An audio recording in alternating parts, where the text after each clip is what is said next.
Assalamualaikum, apa khabar Haji Samsuri? Sekiranya anda pergi ke bahagian pendalaman ataupun anda tengok dokumentari tentang alam sekitar ataupun haiwan-haiwan liar, antara kenderaan yang anda akan pasti nampak sebenarnya ialah sebuah Toyota Fortuner.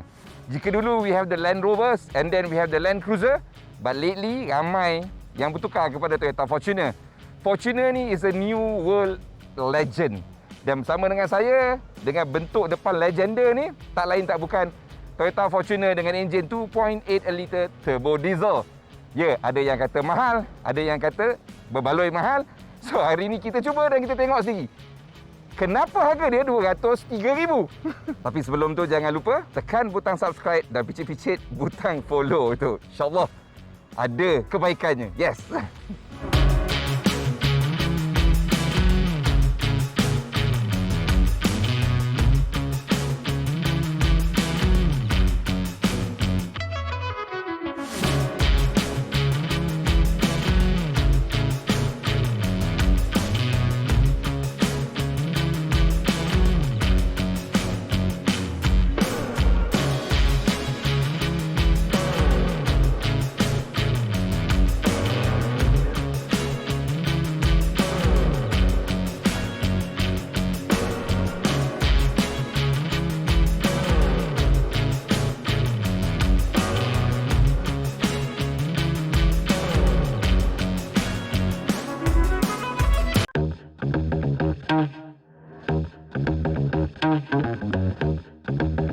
Ampe, ni inge you kerai. You pergi mana? You cakap dengan betul-betul. Ya, on the way. You cakap dengan betul-betul. You tipu dengan I kan? You ada girlfriend lain You on the way tak sabar-sabar dah berapa jam I tunggu. You memang suka dengan Sekejap, baby, sekejap. 2-3 kucing berlari. I on the way, baby. Sudahlah, you ambil dia berkecai floor ni yang you bagi I tak heran.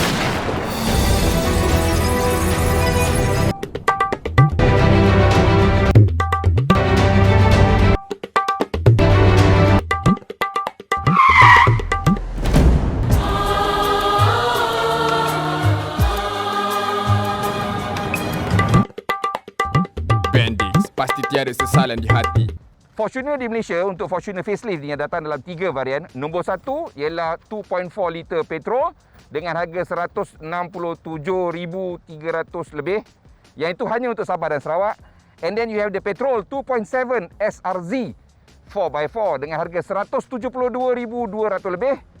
Dan yang ini, yang paling premium, diesel 2.8 liter VRZ dengan harga RM203,183. Semuanya dengan gearbox automatic. Ya. Dan untuk enjin yang ini, walaupun variant facelift, enjin dia nampak sama 2.8. Sebenarnya enjin 1GD FTV ini power dia dah naik kerana ada sedikit perubahan secara teknikal. Enjin 2.8 liter diesel ini sebenarnya sama macam enjin dalam Toyota Hilux Rogue. Dia menghasilkan 204 PS dan 500 Nm of torque. So dulu kita ada 2.4 liter saja untuk Fortuner, 2.4 liter diesel. Now we have the 2.8 sama dengan Rogue. Bermakna yes, dia lebih sedap.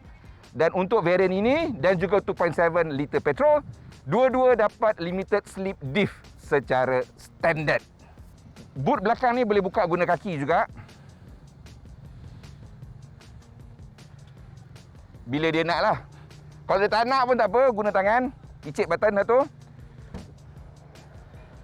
Laju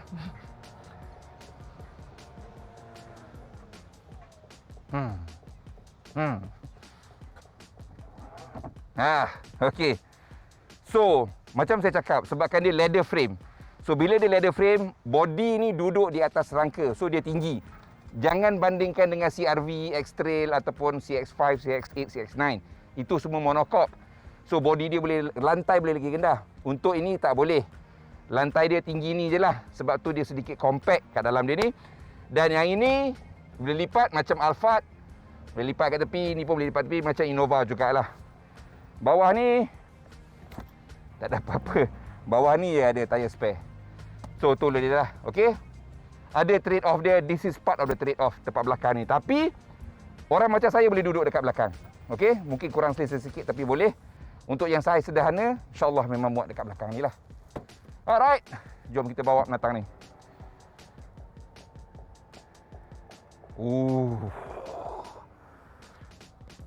Okey, jom. Barisan kedua ni pula seperti anda lihat, hampir lantai. Dia punya prop tunnel tak cukup tinggi, jadi cantik lah, boleh letak, memang boleh duduk 3 orang dengan selesa. And then you have the center armrest dengan alah benda ni lah. And then kita ada screen kat depan untuk tayang video. Dia ada aircon control dekat belakang sebab dia ada 2 aircon kompresor. Dan untuk masuk belakang macam biasalah, boleh. So ini basic daripada dulu sampai sekarang, tak berubah. So dalam dia ialah sesuatu yang orang kata apa, very familiar lah. Tempat duduk belakang ni sebenarnya tinggi sikit daripada depan. So kalau kau duduk, kau boleh nampak ke depan lah, which is quite interesting also. And surprisingly kat belakang ni selesa dan senyap. Yang belakang sana tu senyap, selesa bergantung sebab dia ada goyang-goyang sikit lah. Walaupun dia gunakan multi-link, better than pakai leaf spring, tetapi sebabkan dia ni tinggi, so dia memang berayun sikit lah. Sini ada 2 USB port, ada 2 carry hook, ya, tempat gantung air ke apalah. Belakang ni saya tak jumpa pun USB port. Okey, jom kita naik. Sejarah Fortuner ni sebenarnya saya rasa ramai orang dah tahu dah. Dia bermula bila Toyota buat satu projek IMV, di mana 3 jenis kenderaan berkongsi satu platform. So ini khusus untuk pasaran-pasaran dunia ketiga dan juga pasaran-pasaran Afrika, India, Malaysia apa semua. Itulah ya, di mana mereka perlukan kenderaan yang lasak. So daripada that simple beginning, okey, sekarang ni Fortuner dah jadi makin premium lah. Tetapi daripada segi basic dia tetap sama. Platform yang digunakan, leather frame yang digunakan dikongsi bersama dengan Hilux, Innova dan Fortuner. So dalam 3 tu Fortuner paling premium lah, paling mahal. Now, ramai yang akan kata macam Fortuner ni nampak tak cantik lah, pelik lah berbanding dengan harga dia sekarang yang diesel ni dah lebih 200,000, 203,000. So orang akan bandingkan dengan pelbagai SUV mewah yang lain lah. Contohnya Mazda CX-8, then we have the high-end CR-V, dan kita ada pelbagai lagi lah SUV. Orang akan bandingkan dengan yang SUV lain. Tak boleh banding sebenarnya, sebab walaupun dia ni sebuah SUV, tetapi platform leather frame dia tu membuatkan dia berbeza. Ini ialah kenderaan lasak, okey?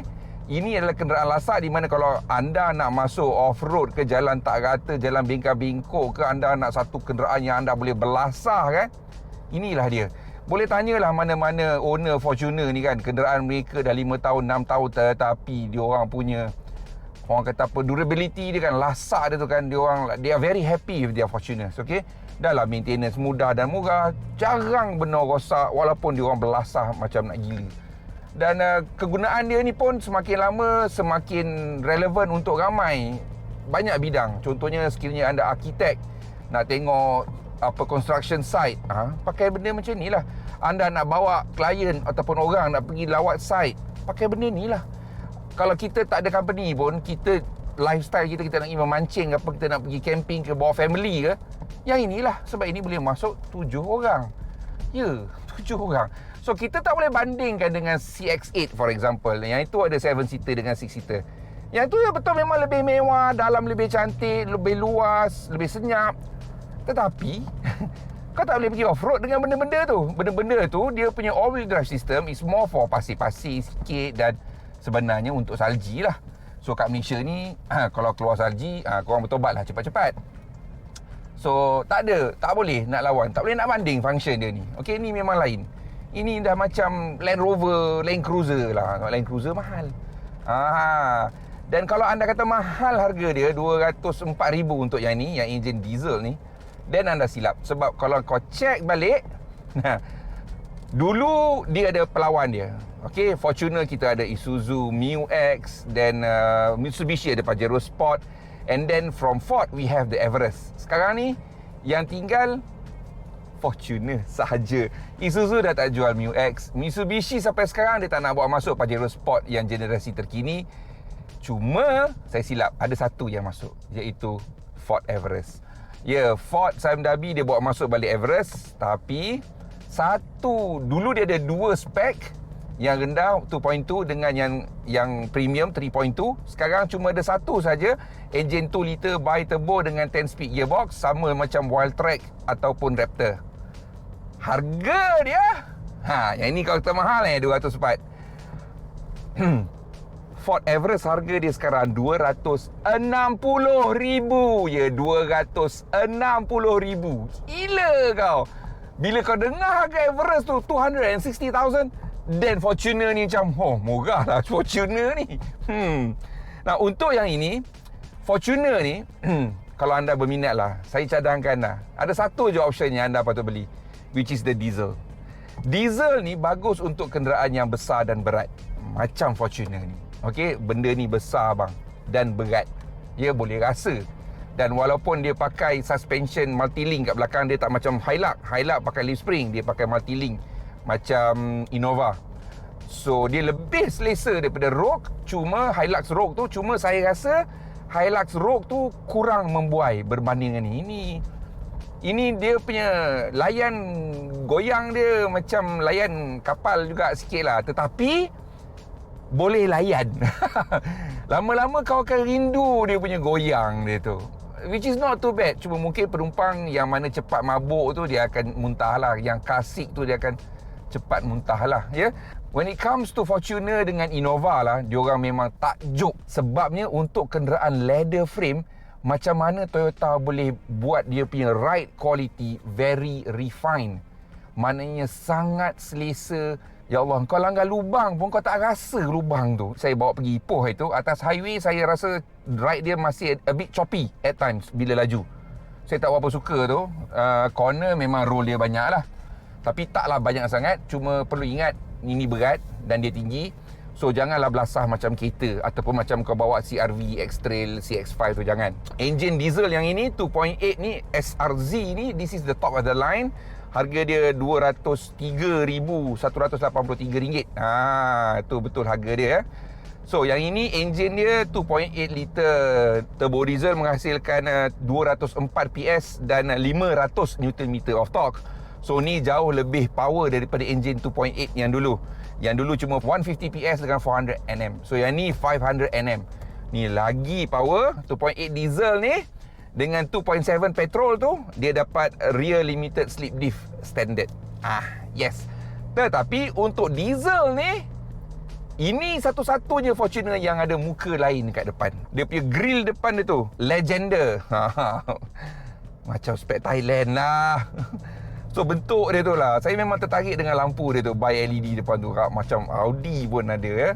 Cuma bila overall, jujur saya cakap, bentuk dia pada saya lah taklah berapa menarik sangat. Okey, biasa-biasa je lah. Tapi Toyota berusaha gigih nak jadikan dia canggih lah, dengan sequential LED turn lights lah, dengan lampu-lampu yang memang tajam-tajam, macam garang-garang gitu kan.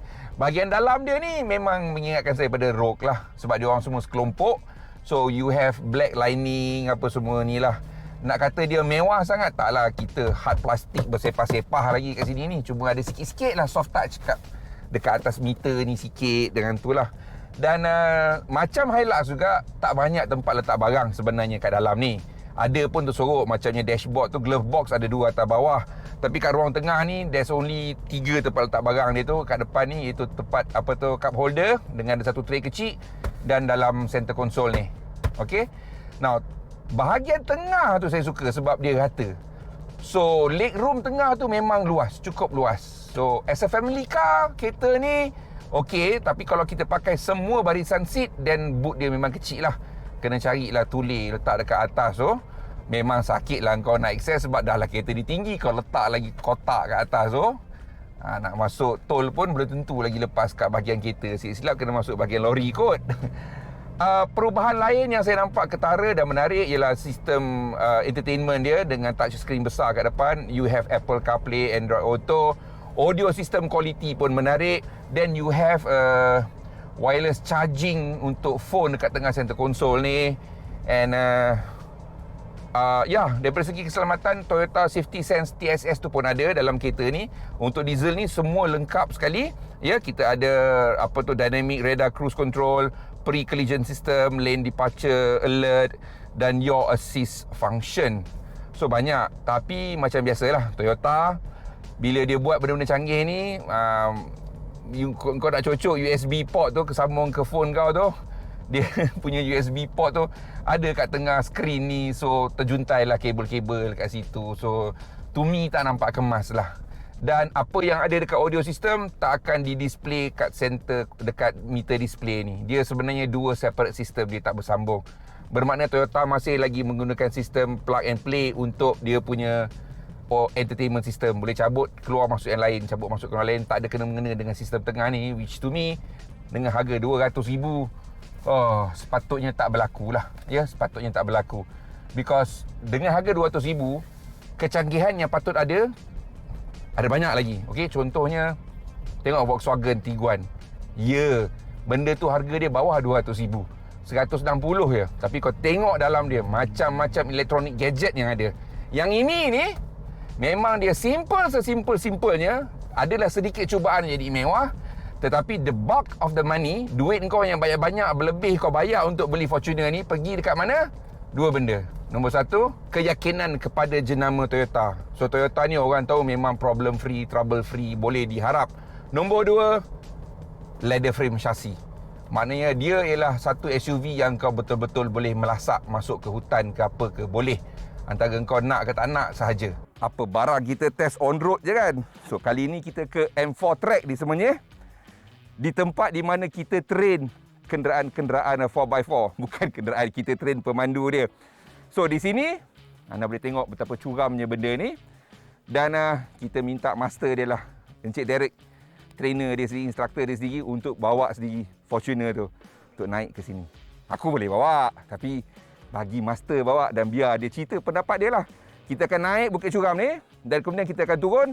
Turun kita akan gunakan hill descent control ya. So jom.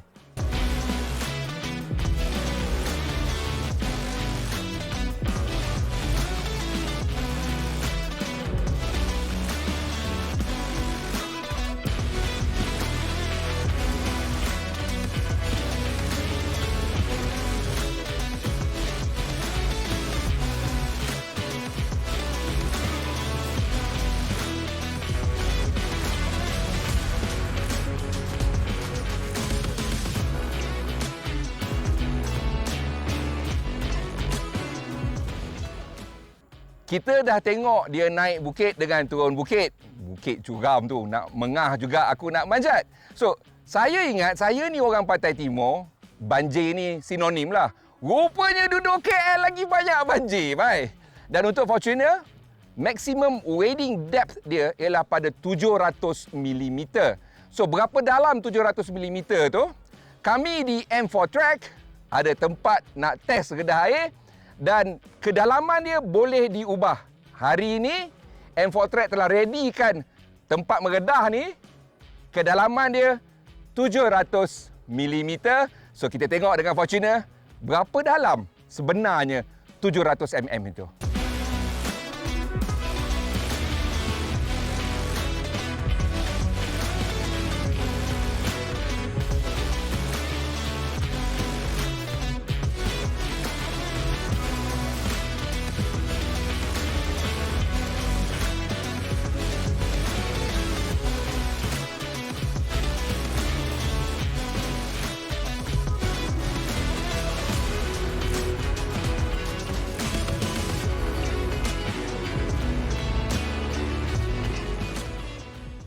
Ampe, ni inge you kerai. You pergi mana? You cakap dengan betul-betul. Ya, on the way. You cakap dengan betul-betul. You tipu dengan I kan? You ada girlfriend lain You on the way tak sabar-sabar dah berapa jam I tunggu. You memang suka dengan... Sekejap, baby, sekejap. 2-3 kucing berlari. I on the way, baby. Sudahlah, you hambek dia berkecai phone ni yang you bagi atas heran.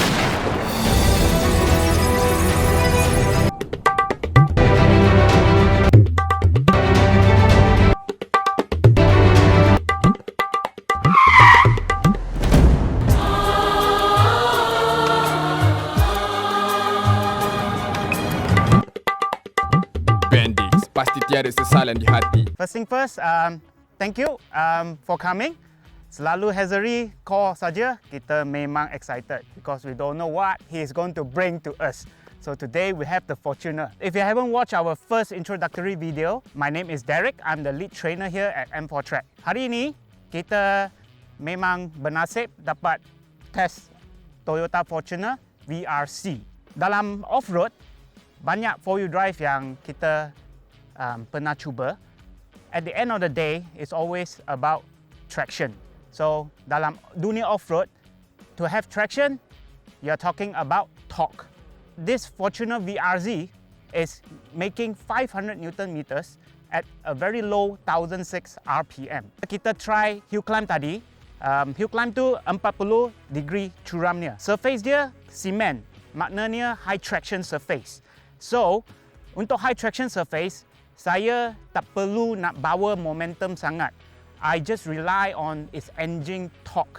So I was driving at a very steady, constant, slow speed, and I let the engine torque take me up. There was no experience whatsoever of wheel slip. So traction dia memang baik, engine torque dia memang cukup. Sama dengan turun bukit, kereta ini dilengkapi dengan hill descent control. Saya biarkan hill descent control speed untuk turun curam.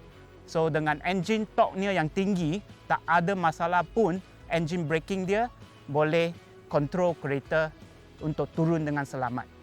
Sebagai peminat 4-wheel drive, bila kita bawa 4-wheel drive off-road, memang water wading ni dia macam kira rite of passage. Semua 4-wheel drivers memang suka bila tengok sungai. Tapi it is one of the riskiest off-road obstacle you can handle. But jangan allow that to stop you. Yang penting, you know what you are doing. So, semasa bawa Fortuner masuk dalam air, tak ada masalah. Saya masuk low range. I was in the lowest gear. Now, you decide in what kind of situation bila masuk air to use a higher gear or a lower gear. So, the M4 Track, our wading pond, dia hard surface. Bawah memang hard surface. We are not worried about pasir ke lumpur that will sink the car. So, my plan memang nak bawa slow. So low range first gear, I was easily able to maintain speed. The engine I take over, dia bawa saya terus saja. I don't even need to accelerate. It's just idling. The torque was enough to actually bring my car all over throughout the whole wading. So itu dia Toyota Fortuner 2.8 liter turbo diesel VRZ. Saya dah bawa on road dan saya minta kawan saya, Sifu off-road kita, Abang Derek kita untuk try off-road. Anda boleh lihat betapa memang yelah ada sebab kenapa Fortuner tu terlampau popular, ya. Dan juga ada sebab kenapa harga dia pun slightly above 200,000. Now, M4 Track ni sebenarnya memang tempat untuk belajar bawa off-road. Kami pun dah pernah buat video dulu kat sini. Anda kena ingat, sekiranya anda mempunyai sebuah syarikat dan syarikat anda ada beberapa kenderaan 4x4 lah, Hilux lah, apalah itu kan. Anda boleh menjimatkan duit sekiranya kaki tangan anda, staf-staf anda bawa kenderaan tu dengan lebih pandai, lebih cermat. Macam mana nak bagi dia cermat? Mudah aja. Kena bagi dia orang training lah. Dan di sini, anda boleh menghantar staf anda untuk training pemanduan 4x4 yang betul. Kerana tempat ni lengkap semuanya. Paling penting, dia dah didaftarkan dengan AHRDF. Bermakna sekiranya syarikat anda menyumbang kepada dana HRDF, anda boleh buat training kat sini percuma. Sekian sahaja daripada saya, Haji Samsuri. Kareta.my, terima kasih kepada Toyota Malaysia kerana memberikan kami peluang untuk menjahanamkan Fortuner ini. Anda boleh tengok sendiri masuk air dalam mana kan. So banjir insyaAllah tak lekat. Tapi kalau dalam sangat kau jangan kata-kata lah kan. Dan juga kepada M4 Track for the use of their interesting and well, to me lah, the most perfect 4x4 training in Malaysia. Dalam Malaysia tak ada lagi tempat macam ni. This is the only one. Assalamualaikum. Jangan lupa subscribe channel kami dan tekan butang loceng supaya anda tahu bila video baru kami akan muncul.